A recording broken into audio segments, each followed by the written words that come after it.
So இன்றைக்கி ஒரு வீடியோவில் இன்றைக்கி சூப்பரான ஒரு ஹெல்த்தியான ஒரு பிரேக்ஃபாஸ்ட் ரெசிபி தான் பார்க்க போகிறோம். வாட் ஐ ஈட் இன் எ டே. வாங்க வீடியோக்குள்ளே போகலாம். ஸோ ஃபஸ்ட்டு இப்போ நம்ம போகா இல்லைன்னா அவளுக்கு பிரேக்ஃபாஸ்ட்டில் ஒரு கப் அளவுக்கு போகா எடுத்துருக்குறேன்.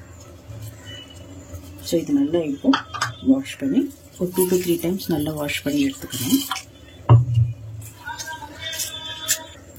ஸோ பாருங்கள், இப்போ இது நல்லா வாஷ் ஆகிடுச்சு. ஒரு 2-3 டைம்ஸ் நல்லா வாஷ் பண்ணேன். இப்போ இதில் சின்ன டிப்ஸ் என்னென்னா, நம்மளுக்கு அவள் எவ்வளோ இருக்கோ அது வரைக்கும் தண்ணி ஆட் பண்ணி நம்ம ஊற வைக்க போகிறோம். அது முழுகிற அளவுக்கு நம்மளுக்கு தண்ணியை தேவைப்படும். பாருங்கள், அவ்வளோதான். இது ஒரு 10 மினிட்ஸ் அப்படியே நம்ம நல்லா முடி போட்டு வச்சு இது நல்லா நம்மளுக்கு இப்படி வந்துடும். இது அப்புறமா பார்க்கலாம். இப்போது 10 மினிட்ஸ் விட்டுட்டு ஸோ பாருங்கள், இப்போது அவள் நல்லா நம்மளுக்கு ஊறி உதிராக இருக்க. இப்போ நம்ம அவளுக்கு பண்ணுறதுக்கு ரெடி பண்ணிக்கலாம். ஃபஸ்ட்டு நம்ம இப்போது வேர்க்கடலை ரோஸ்ட் பண்ணி எடுத்துக்கலாம். அதுக்கு ஒரு டேபிள் ஸ்பூன் அளவுக்கு எண்ணெய் கரெக்டாக இருக்கும். ஸோ இப்போ ஒரு 1/4 கப் அளவுக்கு வேர்க்கடலை ஆட் பண்ணிக்கலாம். இது நல்லா மீடியம் ஃப்ளேமில் வச்சு நம்ம ரோஸ்ட் பண்ணணும். ரொம்ப தீயக்கூடாது. இது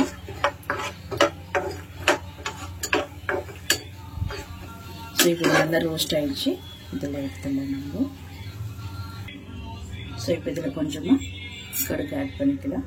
கொஞ்சம் ஜீரா, ஒரு 1/4 டீஸ்பூன் அளவுக்கு பெருங்காயம். ஸோ ஒரு பெரிய ஆனியனை ஸ்லைஸாக கட் பண்ணி வச்சுருக்கிறேன், அதையும் ஆட் பண்ணிக்கிறேன். இது நல்லா நம்ம வதக்கி எடுத்துக்கலாம். இது கூட கறிவேப்பிலை ஆட் பண்ணிக்கிறேன். கறிவேப்பிலை. ஸோ இது நல்லா இப்போ நம்மளுக்கு வதங்கட்டும். ஸோ பாருங்கள், வெங்காயமெல்லாம் நல்லா இப்போ வதங்கிடுச்சு நம்மளுக்கு. இதில் ஒரு டொமேட்டோ சின்னதாக சாப் பண்ணி வச்சுருக்கேன், அதை ஆட் பண்ணிக்கிறேன். இது கூட ஒரு 4 பச்சை மிளகாய் ஃப்ரெஞ்ச் கட் போட்டு வச்சுருக்கிறேன், அது இதில் ஆட் பண்ணிக்கலாம். ஸோ அவளுக்கு இன்னும் எப்போவுமே தக்காளி போட்டு பண்ணாங்க. அட்லீஸ்ட் ஒரு டொமேட்டோ போடுங்க, ரொம்ப நல்லா இருக்கும். ஸோ இப்போ இதில் தேவையான அளவுக்கு உப்பு ஆட் பண்ணிக்கிறேன். அண்ட் கொஞ்சமாக இதில் மஞ்சள் பொடி ஆட் பண்ணிக்கிறேன். ஒரு மிக்ஸ் பண்ணிக்கலாம். அதுக்கப்புறம் நம்ம லிட் போட்டு க்ளோஸ் பண்ணி ஒரு 2 to 3 மினிட்ஸ் இது டொமேட்டோலாம் நல்லா மேஷ் ஆகி நல்லா குக் ஆகட்டும். இது 2 to 3 மினிட்ஸ் இப்போ நல்லா குக் ஆகட்டும். இது ஸோ பாருங்கள், 3 மினிட்ஸ் ஆயிடுச்சு இப்போது. ஸோ இப்போ இது நல்லா நம்ம மிக்ஸ் பண்ணி வச்சுக்கலாம்.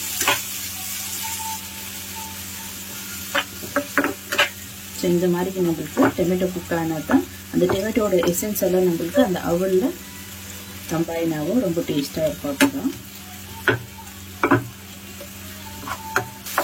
ஸோ அவ்வளோதான். இப்போ ஃப்ளேம் ஆஃப் பண்ணிடுங்க. இது ரெடி ஆகிடுச்சு. இப்போ நம்ம ரெடி பண்ணி வச்சுருக்கிற அவலை இதில் ஆட் பண்ணி மிக்ஸ் பண்ணிக்கலாம். ஸோ இப்போ நல்லா மிக்ஸ் பண்ணி ஆச்சு. இப்போ ரோஸ்ட் பண்ணி வச்சுருக்கிற வேர்க்கடலையும் கொஞ்சமாக நம்ம கொரியாண்டர் ஆட் பண்ணிக்கலாம். அது நல்லா இப்போ மிக்ஸ் பண்ணிக்கலாம். இப்போ ஸோ அவ்வளோதான், சூப்பரான ஒரு பிரேக்ஃபாஸ்ட் ரெடி ஆகிடுச்சு. இது ஒரு 2 to 3 மினிட்ஸ் இட்டு நல்லா கவர் பண்ணி வைங்க. இன்னும் கொஞ்சம் நல்லா இது மசாலாலாம் அப்சர்வ் ஆகும். ஸோ அவ்வளோதான், 2 to 3 மினிட்ஸ் ஆகிடுச்சு. இப்போ நம்ம சுட சூப்பரான ஒரு ஹெல்த்தியான ஒரு பிரேக்ஃபாஸ்ட்டு நம்ம என்ஜாய் பண்ணலாம். ஸோ சூப்பரான பிரேக்ஃபாஸ்ட் ரெடி ஆகிடுச்சு. உங்களுக்கு இந்த வீடியோ பிடிச்சிருந்தா லைக் பண்ணுங்கள், ஷேர் பண்ணுங்கள், கமெண்ட் பண்ணுங்கள், அண்ட் மறக்காமல் என் சேனலுக்கு சப்ஸ்கிரைப் பண்ணுங்கள். தேங்க்யூ ஃபார் வாட்சிங் திஸ் வீடியோ.